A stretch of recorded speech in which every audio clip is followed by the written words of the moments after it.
साधु साधु साधु।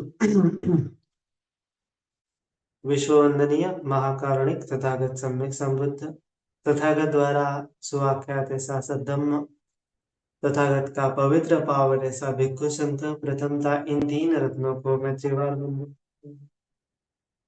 तो इसी हिसाब से भगवान जी ने जैसा बोला था, आरोग्य परमा लाभा, संतुष्टि परमं धनं विश्वास परमा नाति निब्बानं परमं सुखम।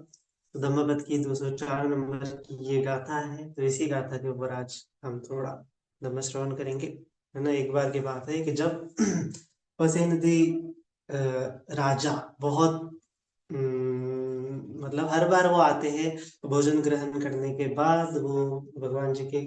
तो एक बार की बात है, पसेन जी राजा भगवान जी को मिलने के लिए आते हैं, मतलब धम्म श्रवण करने के लिए आते हैं। और उस समय में उनको बहुत नींद आती है। जो नींद ऐसी डुलकियां लगते लगते वो प्रवचन को सुनते हैं। तब भगवान जी देखते हैं कि ये तो बार बार डुलकियां ले रहे हैं, तो उनको बाद में बताते हैं कि भोजन भोजन भोजन की मात्रा को जानना है और थोड़ा थोड़ा भोजन को कम करते जाना है। तो वो चावल की मात्रा को कम करने के लिए सुझाव देते हैं 16 दिन तक। फिर वो 16 दिन तक ट्राई करते हैं राजा पसेन जी। और फिर उसके बाद 16वें दिन वे बड़े उत्साही होते हैं और उत्साही होते हुए फिर धम्म को सुनने के लिए आते हैं। तो उस समय में भगवान जी को वो बोलते हैं कि मुझे बड़ा उत्साही लग रहा है ना, और मेरा स्वास्थ्य भी ठीक लग रहा है। तब भगवान जी ये गाथा बोलते हैं कि आरोग्य परमा लाभा, संतुष्टि परमं धनम विश्वास परमा न्याति निब्बानं परमं सुखम, है ना। तो इस प्रकार से हमारे, अगर हमारे पास आरोग्य है तो हम क्या कर सकते हैं, धम्मा का अच्छे से प्रैक्टिस कर सकते हैं। तो इसीलिए आरोग्य आरोग्य का भी हमें क्या करना है, ख्याल करना है ना। फिर उसके बाद आरोग्य परमा लाभा संतुष्टि परमं धनम। हमारे जीवन में हमें संतुष्टि भी होनी चाहिए कि जो हमारे जीवन में है, जो है, थोड़ा सा अल्प संतुष्टता होनी चाहिए। अगर हम ज्यादा चीजों के बारे में क्या करेंगे, कामना करेंगे, है ना, तो क्या होता है कि वहां पे दुख उत्पन्न हो सकता है। यम पिंचम न लभते तम पिन दुखम उत्पन्न हो सकता है ना। संतुष्टि को अपने जीवन में लाने के लिए हमें क्या करना है। तो संतुष्टि को हमारे जीवन में हमें लाने के लिए हमें दो चीजों को ध्यान में रखना चाहिए, है ना। क्या होता है कि एक होता है कि हमारी नीड होती है ना। एक होती है हमारी आवश्यकता होती है और एक होती है हमारी तृष्णा होती है ना। सो हम हमारे जीवन में, जैसे हमारे घर में हमने ऐसी बहुत सारी चीजें इकट्ठा की होती है जिसकी हमें जरूरत होती है। और उसके अलावा भी ऐसी चीजें होती है कि जो हमारी जरूरत से ज्यादा है, वो केवल हमारी इच्छा होती है इसीलिए हम खरीद लेते हैं। जैसे हम मार्केट में जाते हैं, शॉपिंग में जाते हैं। तो शॉपिंग में जाते हैं तो ऐसी भी चीजें हम खरीद कर लाते हैं कि जिसकी अभी जरूरत नहीं होती है ना। सो हम क्या करते हैं कि हमें अच्छा लगता है इसीलिए हम उसको खरीद के लेके आते हैं। तो हमें क्या करना है कि ऐसी जो हमारी आवश्यकता है उसके अलावा जो खरीदी कर रहे हैं हम, उसके अलावा या फिर हम जो चीज की इच्छा रख रहे हैं उसको थोड़ा हमें कम करना चाहिए, है ना। आवश्यकताओं के अनुसार हमें जीवन जीना चाहिए, है ना। हम देख सकते हैं कि हमारे पास अगर अभी कपड़े भी देखिए, आपके पास कितने सारे कपड़े होंगे, है ना। उतनी आवश्यकता आवश्यकता है तो ठीक है, लेकिन आवश्यकताओं के बाहर अगर चीजें जा रही है, वो इच्छा बन रही है, वो तृष्णा बन रही है, तो उसका कुछ उपयोग नहीं है ना। तो ऐसी चीजों का हम क्या कर सकते हैं, ऐसी चीजों का हम दान भी कर सकते हैं, है ना। बहुत सारे लोग क्या करते हैं कि वो जो गरीबी की वो भीख होती है वहां पे जाके दान कर देते हैं अपने पुराने पुराने कपड़े। तो पुरानी पुरानी चीजें उनको भी हमें क्या करना है, दान करना है। ये दान करने का भाव अगर आपके मन में आता है तो संतुष्टि अपने आप आपके जीवन में आती है ना। और हम क्या करते हैं, बहुत कंजूसता का जीवन जीते हैं। एक थोड़ा सा डब्बा भी अगर होता है हमारा, टिफिन भी होता है, अगर कोई लेके गया, पड़ोसी लेके गया, पड़ोसी को हमने दे दिया एक छोटी सी क्या बोलते हैं उसको, वाटी, तो भी हम बार बार उसको पूछते हैं, बार बार वो मांगने के लिए जाते हैं, है ना। तो एक डिब्बे से, एक टिफिन से हमारा, हम गरीब नहीं होने वाले हैं, है ना। सो देने का भाव रखना है ना। और कहा जाता है कि जो देता है वही संतुष्ट रहता है नहीं। ये थोड़ा सा विरोधाभास लग सकता है ना। लेकिन ये देने का भाव ही आपके जीवन में आपको संतुष्टि लाता है ना। सो देने वाले हमें बनना है, ना कि संग्रह करने वाले, है ना। संग्रह करने वाले बनेंगे तो क्या होता है कि हमारा वो मच्छरिया धर्म बढ़ता है, वो कंजूसपना बढ़ता है, उससे लोभ बढ़ता है, उससे आसक्ति बढ़ती है, और फिर ये निर्वाण में बाधा उत्पन्न हो जाती है। तो इससे क्या करना है, हमें देते जाना है ना।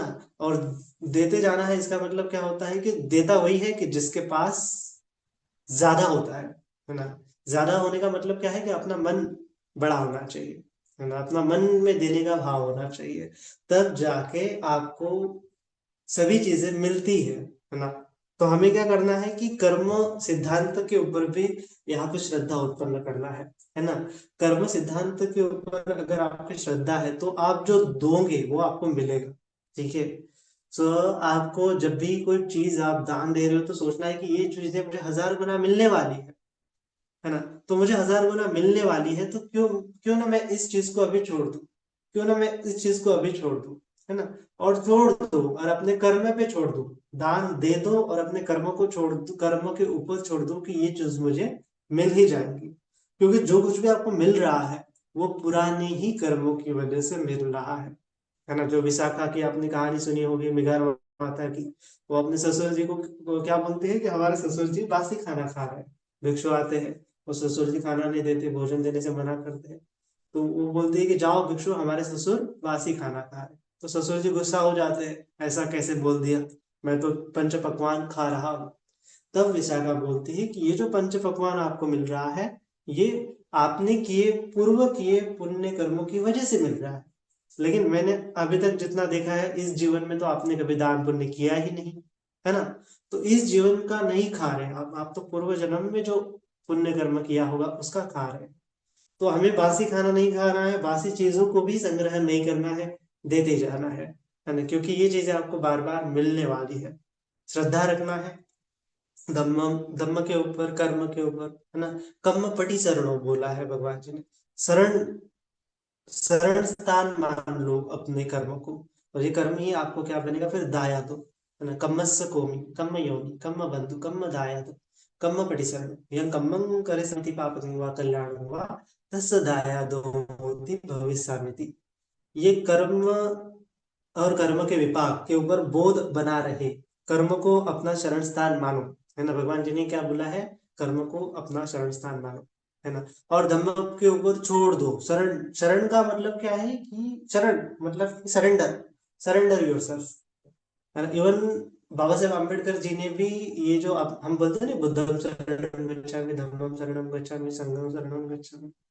तो शरण का बहुत सारे लोग बोलते हैं कि अनुसरण करना है, अनुसरण करना है। लेकिन नहीं, उसका अनुसरण करना मीनिंग नहीं है। बाबा साहब अम्बेडकर जी ने बोला है रिफ्यूज। रिफ्यूज मतलब कि जैसे शेल्टर होता है, जैसे हम माँ के कोख में चले जाते हैं, या फिर हम घर के अंदर चले जाते हैं और एकदम रिलैक्स हो जाते हैं, है ना। उस समय में हम चिंता नहीं करते धूप का और बारिश का, एक शेल्टर के अंदर चले गए। तो धम्मा भी क्या है, एक शेल्टर है, एक रिफ्यूज स्थान है कि जहाँ पे आपकी सुरक्षा होगी ही होगी। ये तय है कि आपको भोजन मिलेगा, वहां पे खाना मिलेगा, वहां पे आपको अच्छी जिंदगी मिलेगी, सुगति मिलेगी, लास्ट में निब्बान भी मिलेगा। ये तय है अगर आपने धम्म को अपना शरण स्थान मान लिया है तो, है ना। और ये श्रोतापन्न व्यक्ति की क्वालिटीज भी यही होती है। उसके 4 शरण स्थान होते हैं। बुद्धम उसका शरण स्थान होता है, धम्म उसका शरण स्थान होता है, संघ उसका शरण स्थान होता है, और कर्म उसका शरण स्थान होता है। कर्म के ऊपर वो सरेंडर हो जाता है। वो जानता है कि मैंने दिया है तो मुझे मिलता ही जाएगा, है ना। मैंने दिया है तो मुझे मिलता ही जाएगा। इस प्रकार से एक आत्मविश्वास होता है, एक श्रद्धा होती है कर्म के ऊपर। तो ये कर्म के ऊपर अगर, धर्म के ऊपर अगर आपकी श्रद्धा बन जाती है तो कल्याणकारी है ना। तो ऐसी श्रद्धा आपको बनानी है, एकदम खुले ढंग से देना है ना, खुले मन से देना है। ये सोचना है नहीं है कि मिलेगा कि नहीं मिलेगा, मिलेगा ही, है ना। एकदम श्रद्धा है तो चित्त से देते हैं तो इसीलिए श्रद्धा ये बहुत इंपॉर्टेंट रोल प्ले करती है आपके जीवन में संतुष्टि लाने के लिए, समाधान लाने के लिए, एवं सुख लाने के लिए, और लास्ट में निब्बान तक पहुंचने के लिए। ये श्रद्धा का फैक्टर बहुत इंपॉर्टेंट है। इसीलिए भगवान जी ने बोला है श्रद्धा ये तरती ओघम, कि ये श्रद्धा आपका भवसागर पार करा ले जा सकती है, लेकिन आपके मन में श्रद्धा होनी चाहिए ना। बहुत बार हमारी श्रद्धा डावाडोल हो जाती है और जो मिलना था वो भी हमें नहीं मिल पाता। हम थोड़ा सा इधर उधर कर लेते और अपेक्षा कर लेते, बनते जी हमें फल मिलना चाहिए, बनते जी हमें फल मिलना चाहिए, हमने ये धारण किया, उपनिषद धारण किया, इंस्टेंटली उसका रिजल्ट मिलना चाहिए। सो उसके साथ साथ, श्रद्धा के साथ साथ आपको पेशेंस भी होना अनिवार्य होता है ना उसके साथ। तो ये सारी बहुत सारी चीजें होती है। तो हमें धर्म का जब हम अभ्यास करते जाएंगे तो धीरे धीरे इन चीजों को भी हमारे जीवन में हमें उतारना है। श्रद्धा है, पेशेंस है, खंती पारमिता है ना। तो ये चीजें एक साथ होनी चाहिए। फिर तीसरी चीज भगवान जी ने बोला है आरोग्य परमालाभा संतुष्टि परमंगल विश्वास परमानाश न्याति और निब्बानम परमं सुखम। विश्वास परम न्याति बोला गया है। विश्वास परम न्याति मतलब कि अभी यहाँ पे आपको भगवान जी ने बोला है कि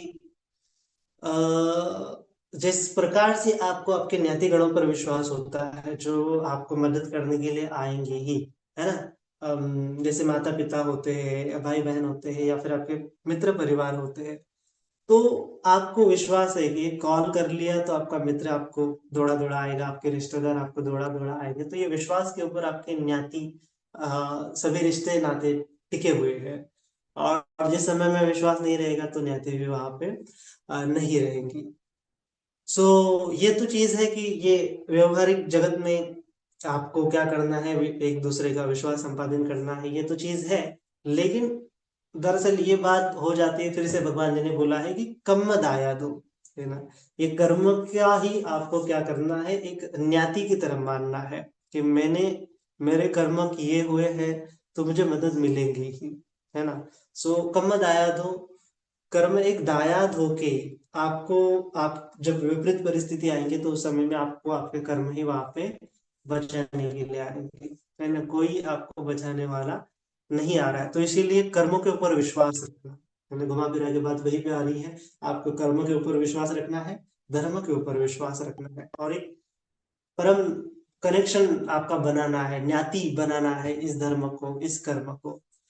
तब जाके क्या होता है फिर, आप क्या होते हैं, आपकी जो नाव है वो डगमगाती नहीं है ना। फिर लास्ट में आपको निब्बानम परमं सुखम बोला गया है। सो परम सुख निर्वाण मिल जाता है। क्योंकि क्या है कि अगर आपने इधर उधर विश्वास रख लिया तो क्या हो सकता है कि चीजें कई बार इम्परमानेंस है, या फिर क्या है कि जिस व्यक्ति पर हम कभी कभार विश्वास रखते हैं चाहे वो भी कुछ बाधा में हो सकता है। तो ऐसी भी चीजें हो सकती है। इसीलिए धर्म ऐसी शरण स्थान है ना। धर्म ऐसा विश्वास स्थान है कि जो अचल है ना, जो क्या है सनातन है, जो क्या है हमेशा रहने वाला है ना। बाकी जो मेटेरियलिस्टिक चीजें हैं वो हमेशा नहीं रहने वाली है। हम्म। तो इसीलिए जो परम सुख बोला गया है वो निर्वाण को बोला गया है, बाकी चीजों को नहीं बोला गया है। क्योंकि बाकी चीजों में जो सुख होता है, जो शाश्वती होती है, जो रिलायबिलिटी होती है, वो डिपेंडेंट होती है। डिपेंडेंट मतलब एक दूसरे पे निर्भर होती है ना। वो चीज नहीं रहेगी तो आपके जीवन में सुख नहीं रहेगा, वो चीज नहीं रहेगी तो आपके जीवन में शांति नहीं रहेगी, वो चीज नहीं रहेगी तो आपके जीवन में संतुष्टि समाधान नहीं रहेगा। लेकिन धर्म एक ऐसी चीज है, निर्वाण एक ऐसी चीज है कि जिस पर आपने फेथ रख लिया तो वो कांस्टेंट है, वो कायम है ना। वो ऐसा नहीं है कि डिपेंड है किसी चीज पे। वो तो सनातन माना जाता है ना। धर्म मतलब क्या है कि ऐसे तत्व है कि जो आपको आपके जन्म के लेने से पहले भी अस्तित्व में थे, आपके मरने के बाद में भी अस्तित्व में रहेंगे। ये संसार की शुरुआत में भी अस्तित्व में थे और संसार के अंत में भी अस्तित्व में रहेंगे, है ना। तो ये निर्वाण का धर्म है। धर्म मतलब ऐसे नियम है, धम्म नियम बोला गया है भगवान जी ने, कि जो परफेक्शन है, परफेक्शन की ओर हमें लेके जाते हैं। तो इसीलिए ये चीज जो होते हैं हमें रखना है कि जो जो समझो हमारा आरोग्य भी है वो भी डिपेंड होता है किसी और चीज पर, हमारा संतुष्टि भी बहुत बार डिपेंड हो सकती है, हमारा ज्ञातिगण भी हमारा डिपेंड हो सकता है। लेकिन निर्वाण ऐसी चीज है कि जो इंडिपेंडेंट है ना।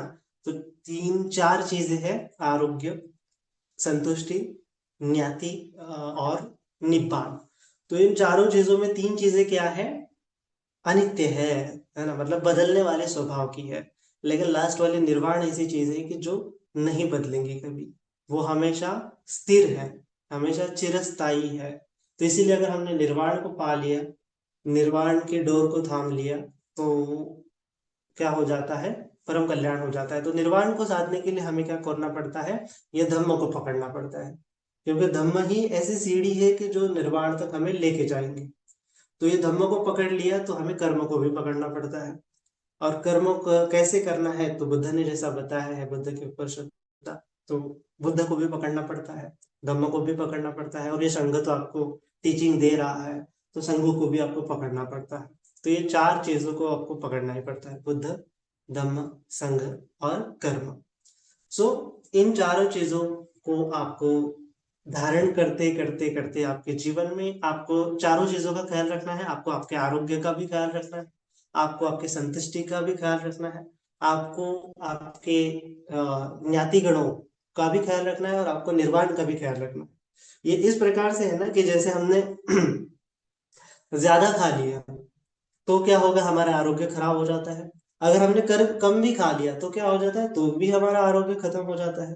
सो ये आरोग्य क्या करना पड़ता है, हमें मेंटेन करना पड़ता है। आरोग्य मेंटेन करना किसके हाथ में है, हमारे हाथ में है ना। उसी प्रकार से ये संतुष्टि भी क्या करना पड़ता है, हमें मेंटेन करनी पड़ती है। ये संतुष्टि, अगर हमने ज्यादा इच्छाओं के आवेश में हम आ गए तो क्या हो जाता है, कभी संतुष्ट नहीं रह पाएंगे। अपेक्षा बढ़ गई तो कभी संतुष्ट नहीं रह पाएंगे। और हमारी आवश्यकता भी अगर पूरी नहीं हो गई तो भी कभी संतुष्ट नहीं रह पाओगे, है ना। दो चीज है ना, तो एक छोर है आवश्यकता है, और एक छोर है इच्छा, अपेक्षा। तो आवश्यकता भी पूरी नहीं है तो भी संतुष्टि नहीं है, और इच्छा भी पूरी नहीं होती तो भी संतुष्टि नहीं है। तो इसीलिए हमें क्या करना चाहिए, आवश्यकताओं को पूरी करते हुए हमें संतुष्ट रहना चाहिए, है ना। कम से कम आवश्यकताओं में संतुष्टि, तो संतुष्ट रहना भी किसके हाथ में है, हमारे हाथ में। जिस प्रकार से आरोग्य मतलब हेल्दी रहना हमारे हाथों में है, उसी प्रकार से संतुष्टि भी हमारे हाथों में।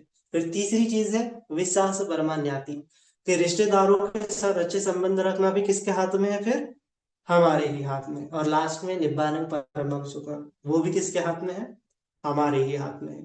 ये चारों चीजें आपको बाहर से नहीं मिलने वाली है। ये इन चारों चीजों को पाने के लिए आपको अंदर से ही प्रयास करना पड़ेगा।